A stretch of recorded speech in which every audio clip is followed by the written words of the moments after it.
By the way, two quick questions, like in terms of technical stuff and anything. Is there anything important that we need to talk about, need to ask me before we begin properly the session itself? Does anything I don't come think to so. mind? Oh shit! I've got to sort my fucking languages. Whoops. Are they just sort of the standard Pathfinder languages, or? Well, depending upon your it'll be your race and whatever your int. Well, I think you just meant like Because I've got 16 int. like what languages would be good to learn? Just standard Pathfinder stuff. Yeah. Because I get Common and Orcish for being half Orc, and I've got 16 intelligence, which means I know an extra 3 languages. Like I mean, I have Common, Pathfinder Orc, stuff. Undercommon, and Infernal. Sorry, what? So what one? Sorry. Me or Matt? You, Zach. What you said? Common, Orc, Undercommon, and Infernal. I kind of Okay, need Infernal. I talk to devils. Okay, I need one more language, which I think might just probably be Goblin, honestly. Or Undercommon. I've got Undercommon, Okay. so probably Goblin in that case. Yeah, that could work. Donut, have you heard of the copycat cut? The what? Sorry. The strike called the copycat cut? No, I've not. You hit an enemy, then you can steal one of their attack rolls, and so if they're all 17, you can use that 17 against them and deal extra damage. Oh my god, that's pretty So cool. you take one of their attack rolls? Yes, if they roll on the next turn, you can take that one. They still hit and everything, you just can copy it. Mm-hmm. That's actually hilarious. Yeah, I love it. So look, he crit. I crit. Yeah, I don't think you can't crit with it, sadly. Mm-hmm. They were like, no. No. Mm-hmm. The limitation. And that's a good That's question. silly for. Is are we like ready, good to go to begin? Yes. Actually, Yeah. should I be starting? Matt, I need exactly 17 seconds. Don't do it. Don't give him to him. Do not do it. Okay, let me activate a thing. And obviously, usual information disclaimer, there might be some background music, so if it will be too loud, you can... I'm pretty sure you know how to like adjust settings for that. Majority of the stuff is from Roll20, and surprisingly they have quite large archives of fantasy sounds. How do I use Roll20 despite spending 6,000 hours in it? Somehow. Plus the fact that you can upload your own stuff. Yes, but the stuff that used in Roll20, it's safe to be recorded and put on YouTube because it's royalty free. To be fair, it is possible to find. I found some stuff on YouTube that's also like royalty free, mostly battle music, because there's not really that many battle music on Roll20. Yeah. Like, you can still find other royalty free music, but everything on Roll20 is royalty free because they took off SoundCloud. Yeah, big sub. Because it wasn't. Because, you know, music industry, evil. Evil. I mean, it's a joke, but yes, they fucking are. Yeah. Alright, Like, so... Holy fuck. Let's see how this will I'm a lawful evil orc, and holy shit, that shit scares me. It's like, I fear no man, but the music industry, that terrifies me.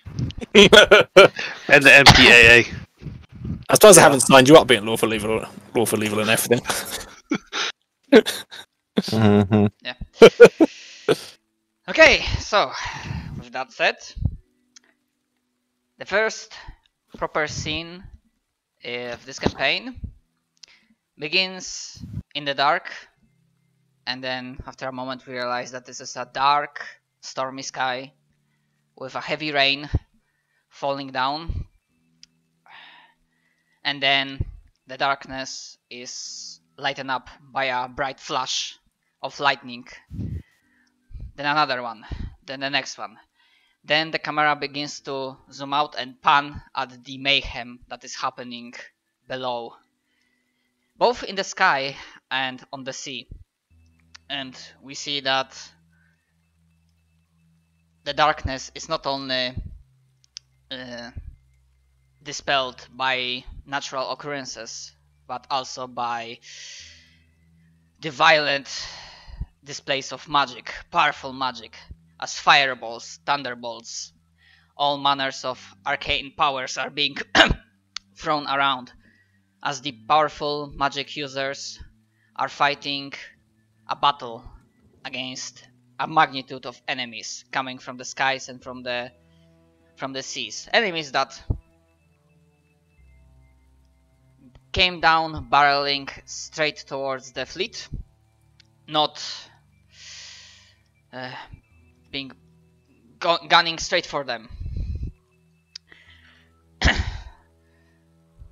There's only rage in their mindless eyes. You can see titans, krakens, sea serpents, dragons, some of them maybe looking undead.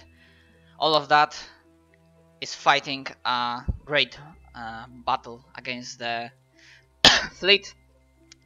The skies are also filled with bolts, ballistas, all kinds of ammunition, both arcane and mundane, as the battle continues to rage on, and it becomes clear during that stormy night that the expedition, this new uncharted land, the plan that was, it will not survive contact with the enemy. And then, as the camera begins to zooming out, we see as the entire archipelago, this mass land, this new mass of land, and the fleet is in the eye of the biggest, most fearsome storm that has ever existed. And as we see that, there's a cut to black, and then we see several weeks earlier. And then we see a flying island. It's a bright morning, sunny, warm day with a light breeze,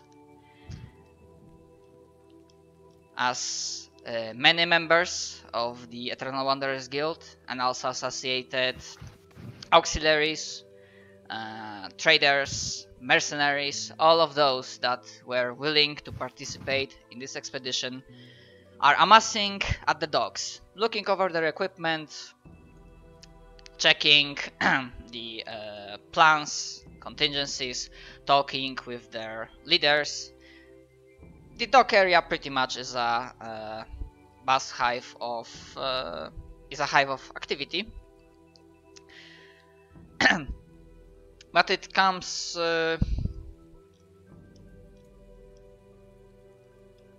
actually in this buzz hive activity there are also your characters that for many different reasons decided to participate in this expedition. Some of you know each other, but as a whole, as a party, this will be your first expedition together.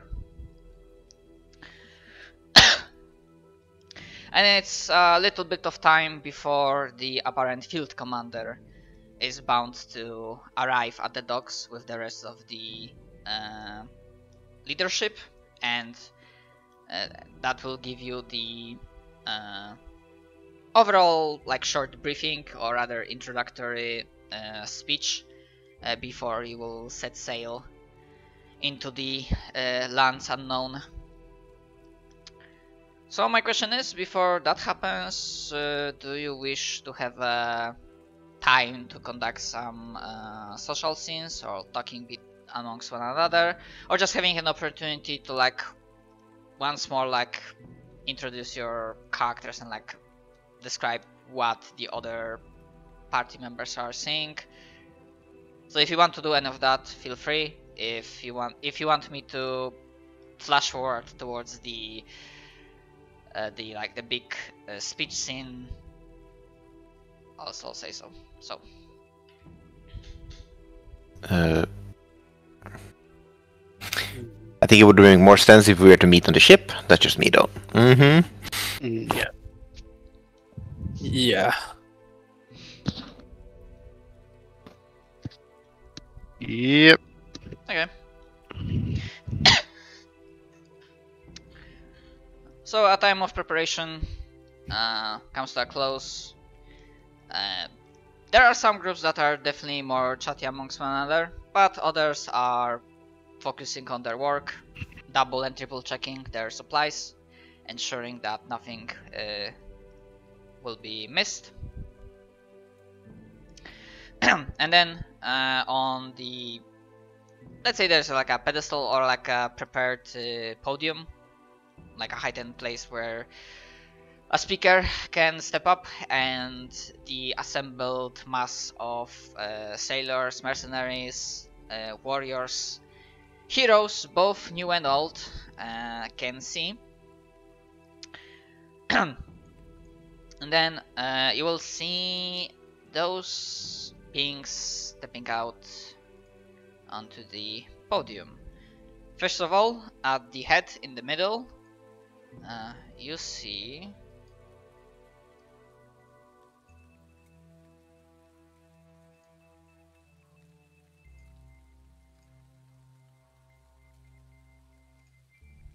this humanoid being that at the first glance is definitely seeming like an elemental of some sort.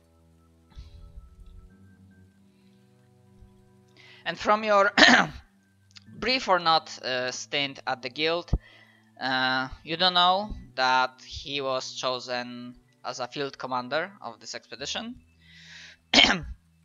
And he's named Eternus Arcanis.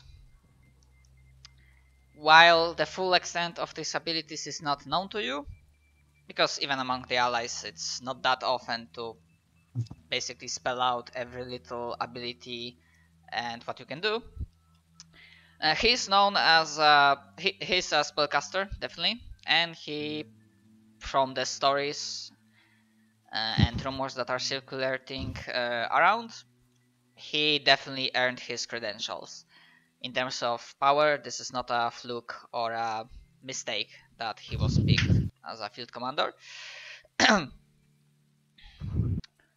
then to his left, you see a human, very older looking gentleman, but very regal, almost like a royal looking, with a calm but intense stare on his face. And this one actually, from what will become, either you already know or what will become known in the near future, as the people will talk among each other, he's officially not a member of the Eternal Wanderers Guild. However, he's a very close associate and ally, as he's one of the most experienced seafarers on this side of the world. And basically Admiral Salvador is technically second in command, and he's the one that leads the fleet as a whole from the sea level. While on the right to the field commander, there's one more humanoid figure. This one with a darker skin and distinctive features that allow you to pretty easily identify her as a drow.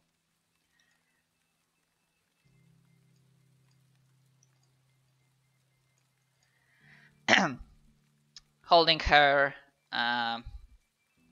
distinct or rather trademark pipe, skull pipe, and is smoking something during the morning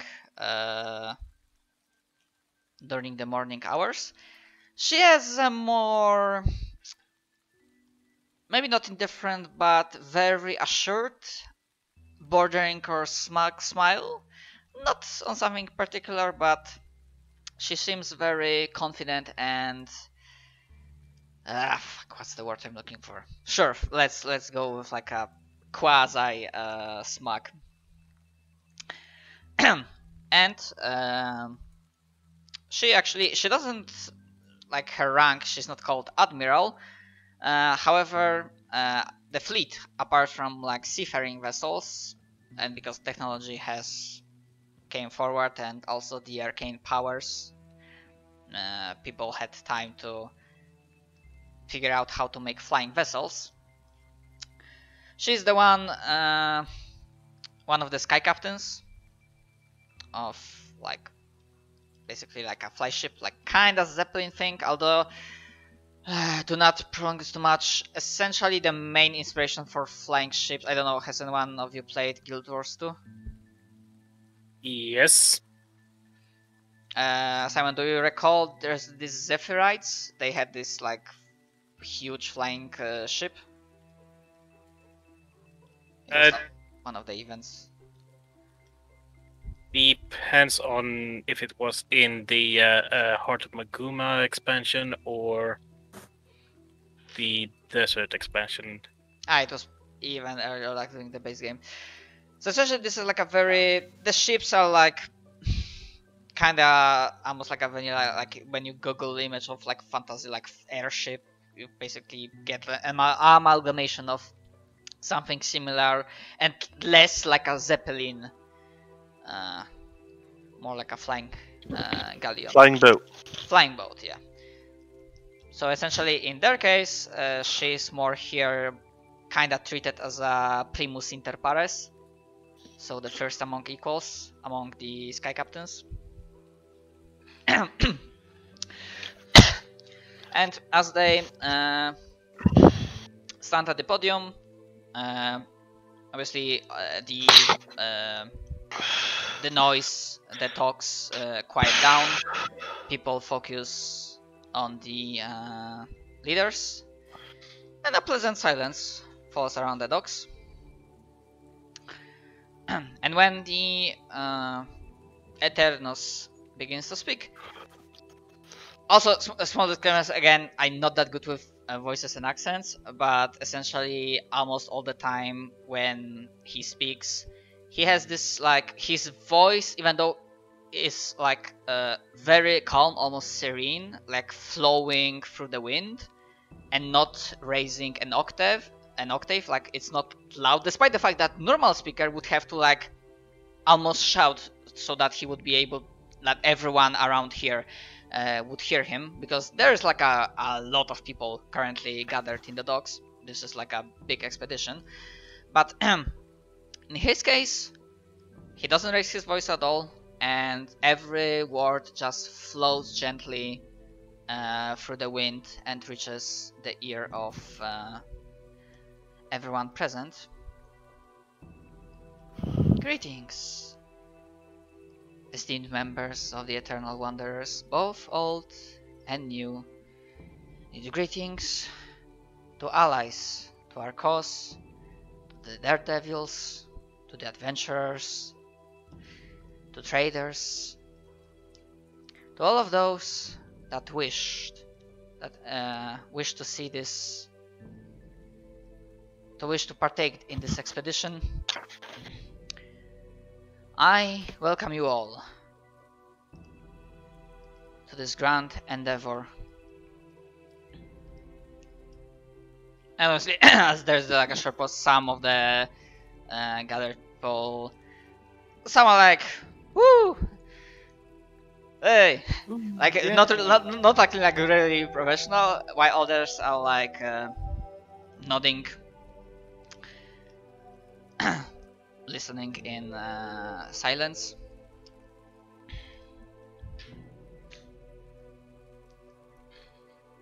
Mm-hmm.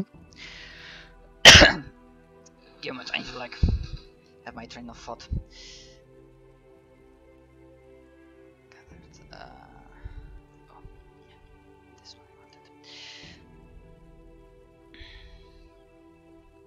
In an hour, we'll begin our long journey towards the uncharted lands.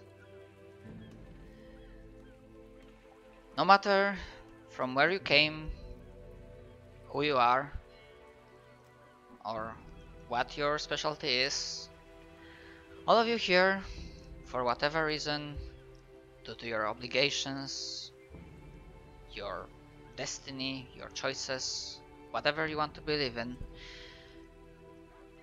all of you are here because of one goal. At a glance, it might seem like this is just a simple adventure, but just bigger in scale, as we are exploring the lands that were for so long unknown to us.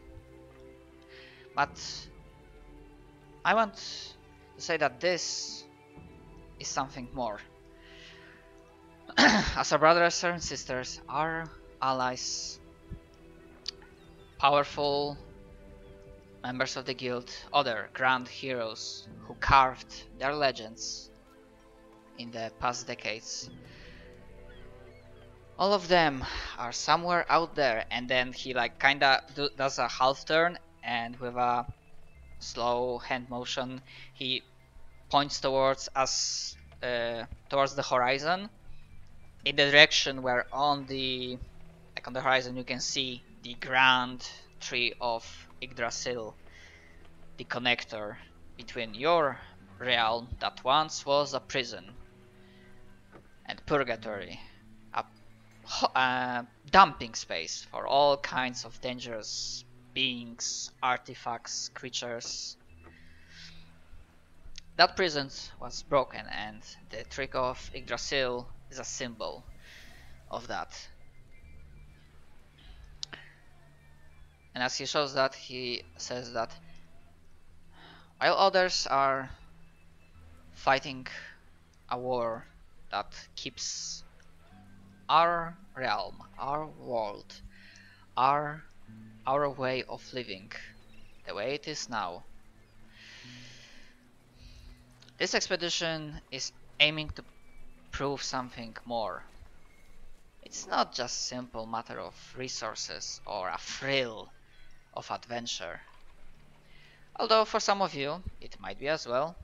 There's nothing wrong with that. For some of you it might be a way to prove yourself, to test your mettle, to realize in your minds that the gift you have received, if you are granted that you deserve it, that you earned it. But the expedition as a whole is aiming to prove that our freedom is not a fluke, that we are masters of our own fate, that we are masters of the world that we were at first bounded in, imprisoned in. But now that world is ours to live in, ours to manipulate, or rather control.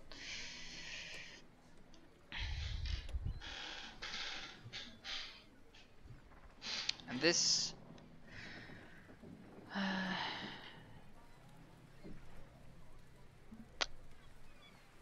sorry, my brain slightly derailed.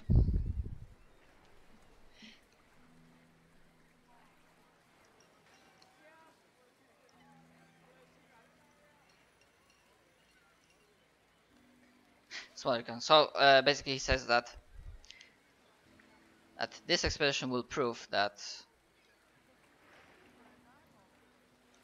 we are masters of our own fate. Now, any more specific plans will be given to you by the captains of the ships you will be assigned to, as we'll be approaching the land itself, the designated landing points. While we are quite confident in our preparation, as it took many years, it is bound to be prepared for anything. Our spellcasters, oracles, these scrying efforts didn't pick anything like very unusual. There are signs of native life out there, but nothing that we are not expecting, or nothing that we can handle peacefully, if possible, or in a different way, if that will be needed. However, should the worst come to pass and the fleet will be dispersed, the formation will be broken, and some of you will be forced to land away from each other or in points that were not previously prepared. Some of you definitely trained in survival skills. However, as a general idea, it's as a general plan, apart from making camp, checking your surroundings, trying to regroup with the others, it will be important for you to remember to try to contact and find somebody that is belonging to the leadership of this expedition. While I am overall field commander, and Admiral Salvadore is my second in command. Actually, no, he will say that. And while Admiral Salvadore and Sky Captain Mina are my second in commands, you also will be able to. You should seek out, in the worst case scenario, you should seek out the following members of the following commanders, and if I may ask you, and then he like says to the commanders, I might ask you to join me on this stage. And basically, you will see in a quick succession, you will be introduced to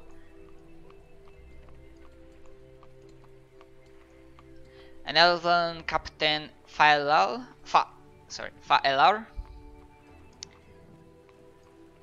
that may or may not had some pirate background and experience.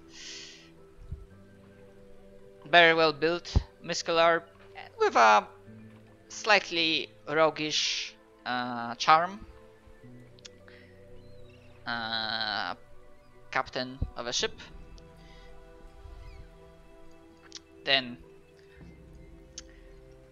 kinda like composite, and then like from the way he gives like his Captain Feller gives his short introduction, it's he gives like a very sly, almost like a almost flamboyant mannerism.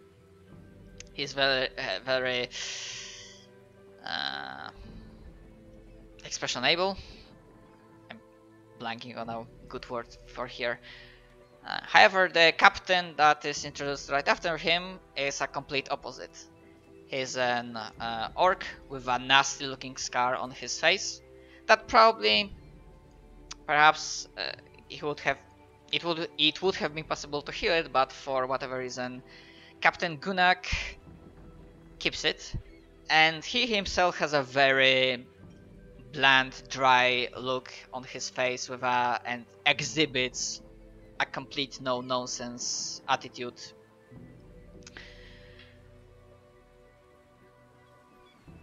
And he gives like a very, very short, curt greeting, and he seems very reserved.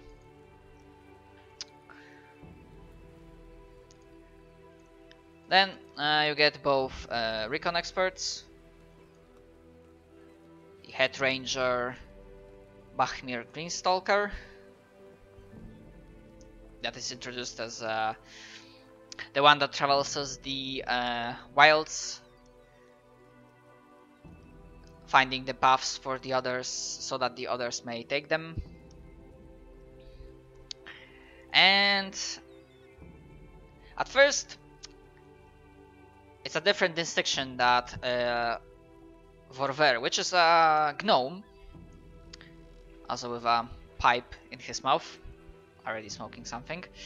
That he's also called a scout, and for a brief moment there's might be like, what's the difference between ranger and a scout? And scout, basically, it is a very polite way of saying that in case if somebody needs to be shanked, or there's like a target of high value target of opportunity, he's the one that is usually taking care of the business. But it's just like more polite to say that he's a head scout than a head assassin. And last but not least, you are also introduced to the one that is overseeing that will be overseeing the entire building process of the colony itself. Not only the structures, but he's also introduced as a artificer, crafter of great renown. Somebody that definitely knows how to handle magic and create magical items. Head builder Ulfgar. That despite his pretty wizened age, he seems pretty well in shape.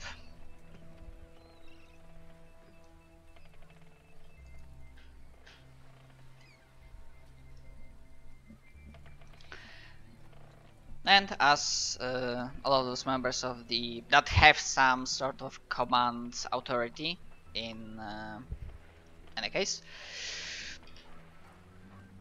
the Eternos continues basically starting giving out assignments to which group of heroes, adventurers will be assigned to which ship. The manifestos are being given around, and as it happens, your group, you find yourselves on a list, and you will be sailing with Captain Gunak.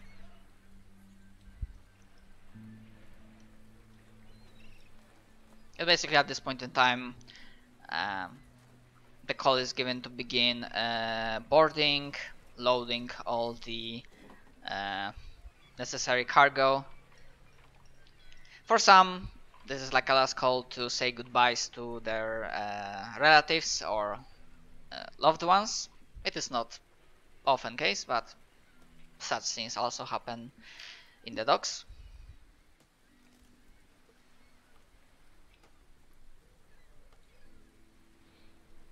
And your departure will be imminent. I need a quick strap back. Yep.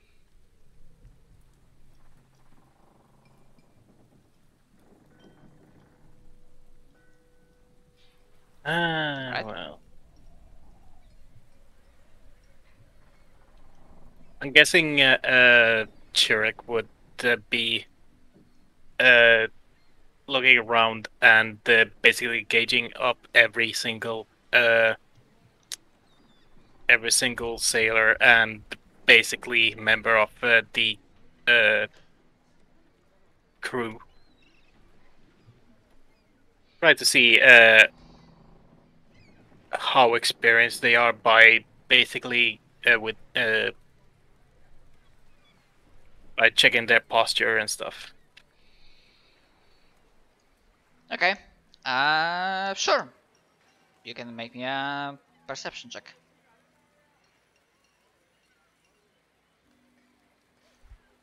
Basically gouging their body language, the way how they are acting, what they are saying. 22. Okay, it becomes apparent that Captain Gunak is running a very tight ship in here, that he's not allowing tomfoolery on foolishness to happen on his watch. And this looks like a very experienced, seasoned crew that runs this ship like a well-oiled machine, to use this analogy.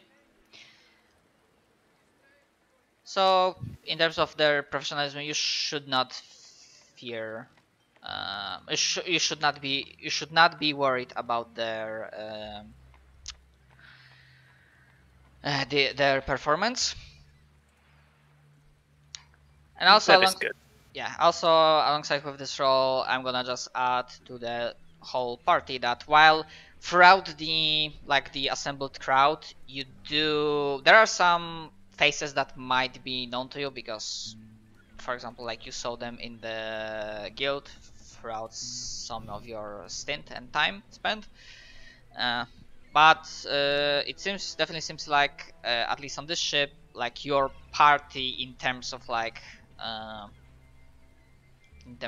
Eternal Wanderers, you are the only party on this ship, and it's probably easy to figure out that they are trying to disperse additional firepower throughout the ships. So like one party to one ship, they are not they are trying not to amass too many. Not they are trying not to put too many eggs in one basket.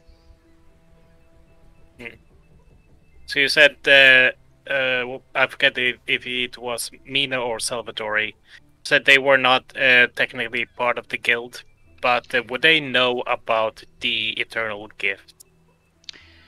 Yeah, that's also. I feel like it depends on how, is the guild members only the people that are eternal, and then Yeah, like, that's the thing actually. the people that work with them would probably know that they're eternal, but like would just be like the auxiliaries kind of thing, or And would the also, guild hire people? For a moment, I thought that would that be a role, but no, because this is not exactly a big secret. And actually, while the members of the guild, those who receive gifts, are held to a certain standard and they are bound by certain code of conduct, as it happens, it is possible to receive that gift if you are not a member of the guild.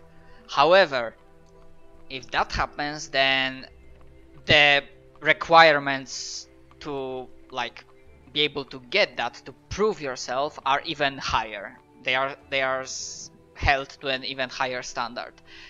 While yes, I can say that both Admiral Salvador and Sky Captain Mina have received this gift, but they are not officially members of the guild. However, they are treated as valuable allies, auxiliaries kind of thing. But it is known that you really have to prove your worth, to prove yourself, the type of person you are, to get that. So in a way, considering they have it, it's also says something about them. And also to reiterate, it is probably also known that the requirements doesn't necessarily mean that you have to be lawful good. It is known throughout the ranks that sometimes even those who are more ruthless, those that use more direct means, and they deal with their enemies mercilessly, even those kind of people are useful and needed.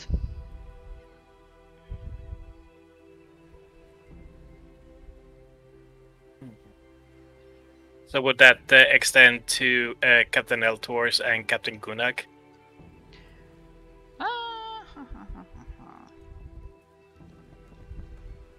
It certainly might. Right.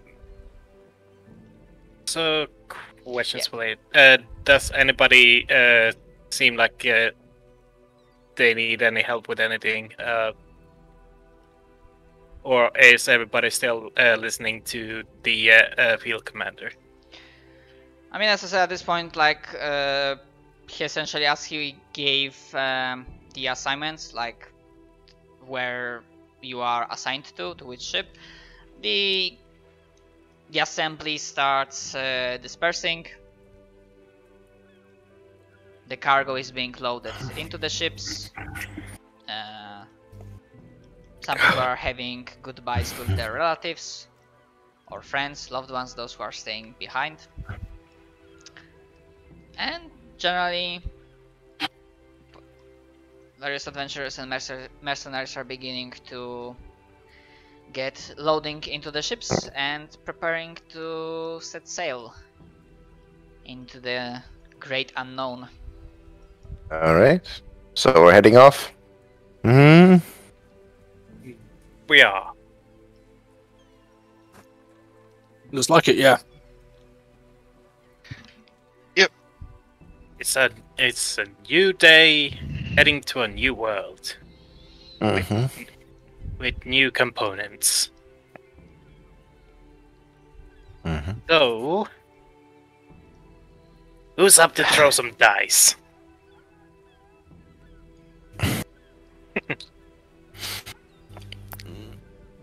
Alright. I kid, of course. Alright.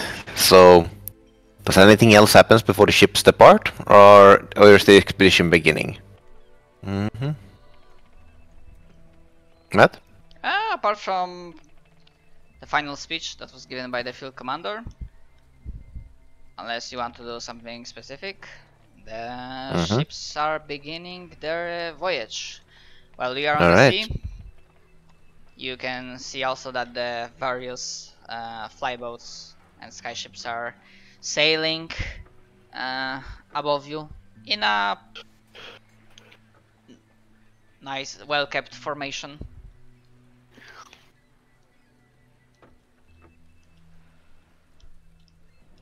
Success, my old friend. I got a good feeling about this. Okay.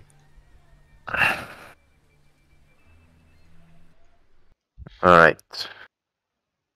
So, a quick question. As we're finally on the sea, on the boat and so on, is anything going to happen during the journey? Or do we fast forward until we land? I mean, at some point, something's going to happen. Yes. However, the journey itself still takes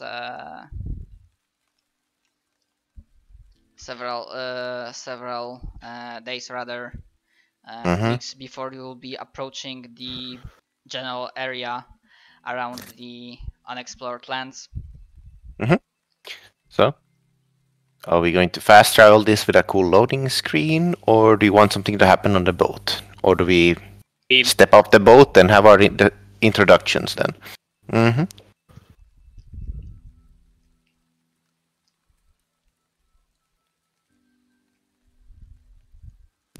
That's up to you, really. I Because then really again, don't it's mind. the first time that you as a party have gathered up, because you are all assigned to the same boat. Mm-hmm. I really don't mind. Yes. Let's describe our characters as we exit the boat. I think it would make sense. Yeah. So would you describe the place that we finally arrived to after, let's say, 2 months of boring sea voyage? Did he just say that things will happen during the travel? I mean, he also said that we can describe our characters once we arrive, so I wasn't sure which one I was gonna trust. I thought he meant to arrive on the ship. Alright. Yeah. Which one did Flip you a mean, coin. Matt? Let's go. Yeah, let's flip a coin. No, anyway, what did you mean, I mean, Matt? I'd prefer on the ship because I'd Yeah, on be the doing ship, stuff on the ship. Yep. Alright, let's do You might that. have like Alright. misspoke. Sometimes I'm. Alright. So, where would we meet on the ship? Probably on deck. Probably on deck, yeah. So, so like on deck, I'll start. Ozrak can usually be seen in the morning, practicing his sword forms. He seems to have a weighted stick that he uses, so he doesn't like accidentally like stab or cut someone because they got in his way, kind of thing. And after lunch, he usually spends quite a few hours just kind of jogging in circles around the ship, in full armor and with shield out and stuff, and that weighted stick again. And for the most part, he just kind of minds his own business unless someone bothers him. And usually when he's not, he's hanging out with his brother. Yeah. So I'll go next then.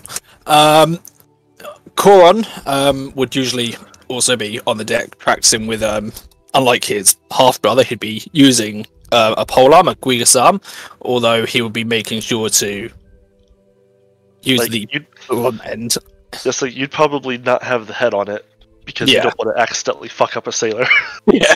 Not have the head on that. He would also be practicing with what would look like, I would assume, very unusual weapons. It's sort of like a 2 to 3 foot pole that ends in a spearhead with a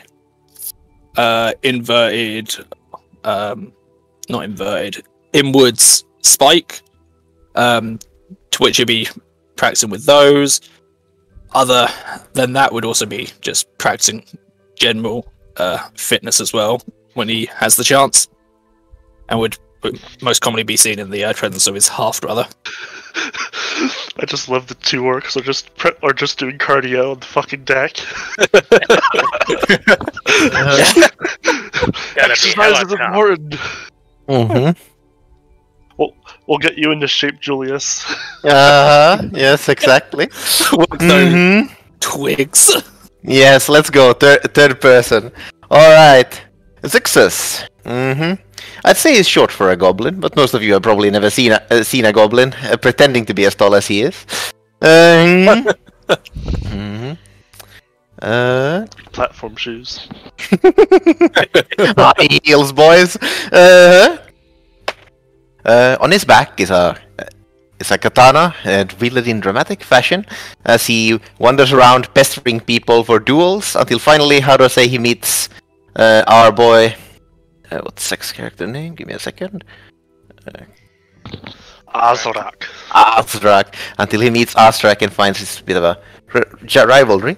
But nowadays he's just he's just with the two brothers training as it is. It is sometimes hard to notice him standing beside these two boulders of a man, doing his own thing while they're doing these expertly trained formations, pretending that, he's keeping track with them, even though he's very much not. I like to imagine, everyone's seen, I'm sure at least, movie samurai fight with katana. I imagine, you, take all the flashy stuff they do and use none of the actual practical stuff. Very much so. Are still effective in combat. It's like, the actual fighting style is the flashy stuff they do before the strike, and then the opponent falls down anyway, and nobody's quite sure where the actual strike went. Yes, I see the practitioner of that no-touch chi. Yes! The swing your sword wildly around in a cool fashion. Oh shit, more big bastards.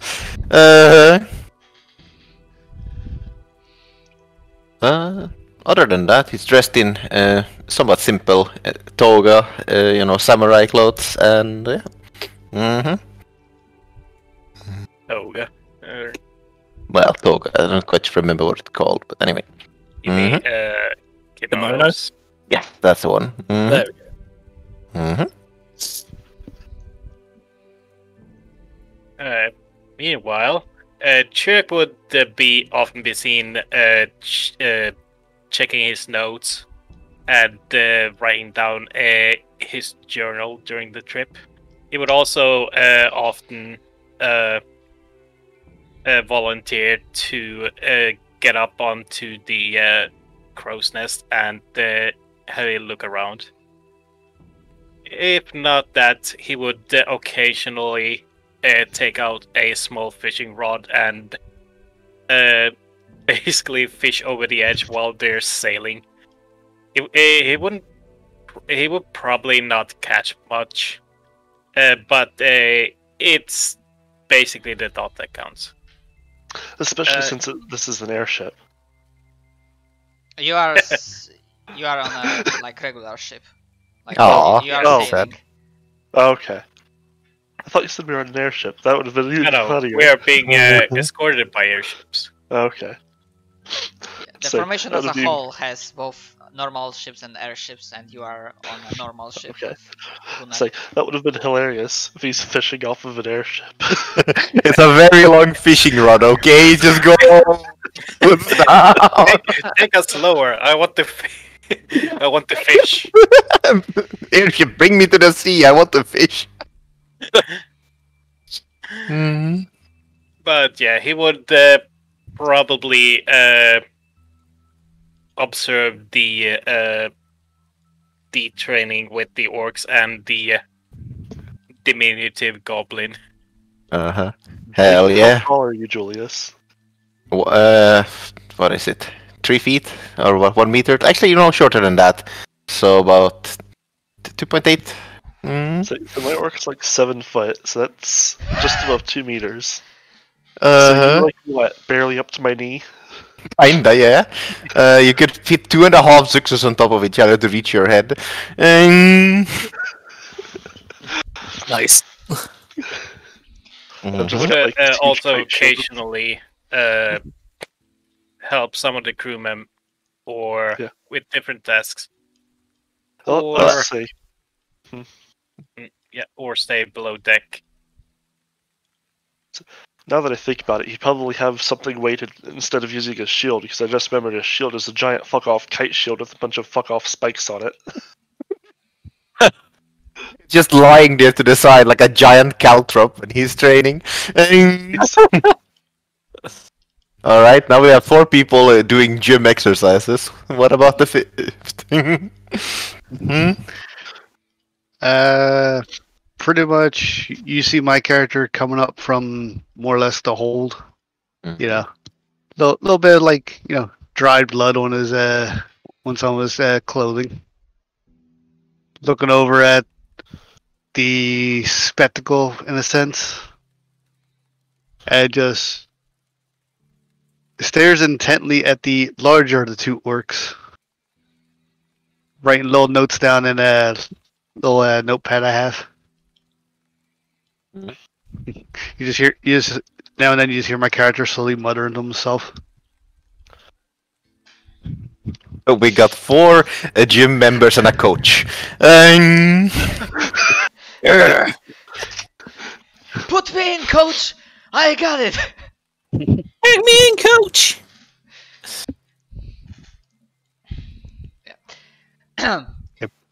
Yeah, pretty much my character's been down in a hold in like a makeshift area where he's been quote unquote performing autopsies. Mm-hmm. It's like, good thing we have you here, Doc. We haven't had this many wounded since we started flying this ship. So, say it is a doctor by trade. He claims he's a doctor by trade. Yes, yes. We'll say that.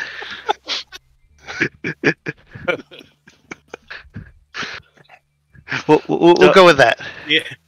My doctorate that. Yes, I am well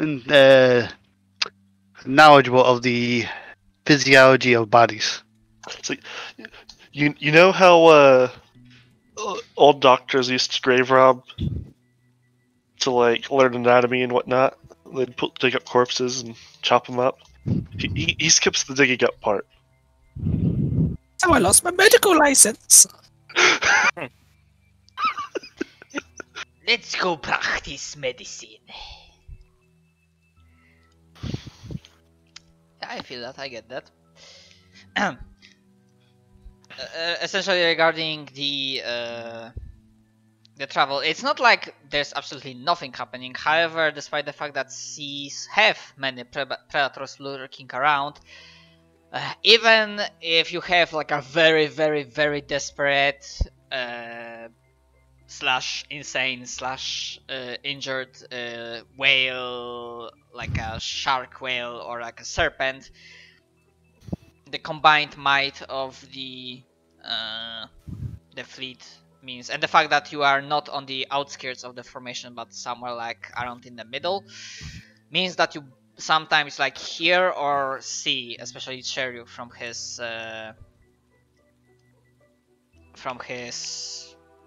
fuck, what was it called? Crow's nest. From his crow's nest. Sorry, my mind blanked. He might have like seen in the distance far away that there was like a scuffle, like a short fight between a ship and its crew members against a larger sea predator that definitely bit more that he could chew. There are also some days where weather is less than pleasant, and you need to be mindful of the wet floors while standing at the edges of the railings. There's maybe like one or two like slightly lesser storms. Imagine more on the wet days, we'd probably focus on weightlifting instead of running around on deck. Yeah. Yeah, that's probably So stands dramatically at the figurehead in the rain. I'm just imagining Azrak telling Sixus to get on the weights. It's like Handing him a weight like with one hand. Unfortunately, the weights in this case are just a pair of loaded dice because apparently that's all he can handle. You better not load them too much or it might be too heavy.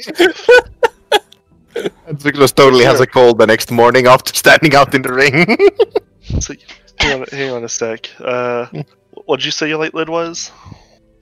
My light load, are you sure you want to know? That's 15. Yes, Mm. 15. Carrying- Oh my god, he used my character's Guisamas. Carrying my katana and armor, I have 8 weight left. I have a 7 Okay. weight load left. My long sword's only 4 pounds. Okay, I was like, hang on a minute. Mm-hmm. I can give him my Guisam for him to lift, as that's 12 pounds. Mm-hmm. Rumbles to the ground. I'll get up, just you wait a little.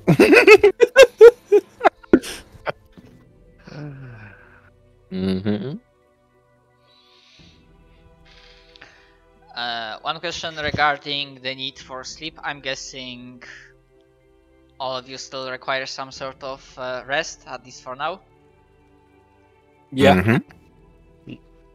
Yeah. Well, unless Eternal takes that away, I forget. But I don't think it does. It doesn't take away the exhausted or fatigue stuff. At the very least, it's still like, unless you have like no need for actually. I don't think it would. Honestly, I think- I started saying, but I got unsure myself mid-word, so. I mean, I think it's at this point we could survive not sleeping, but we probably would go insane. Yes. Mm, I mean, unless you're undead, of course. Or already insane. yeah, that doesn't help, the lack of sleeping. Mm. Something. I think it's after 3 days you start having visual hallucinations. Yes, Yep. or something like that.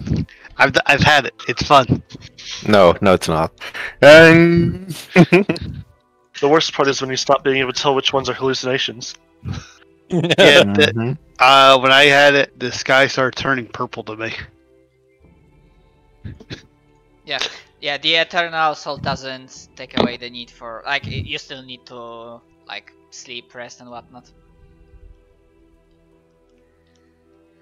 Unless you will have a different source of that. Okay, so on this basically extended training montage and through basically doing a gym almost every day, you start to get to know each other a little bit better. And with that, relatively calm and almost too calm, like very kind of getting this like almost like a fake sense of security. There's finally a night where things begin to happen. As shortly, like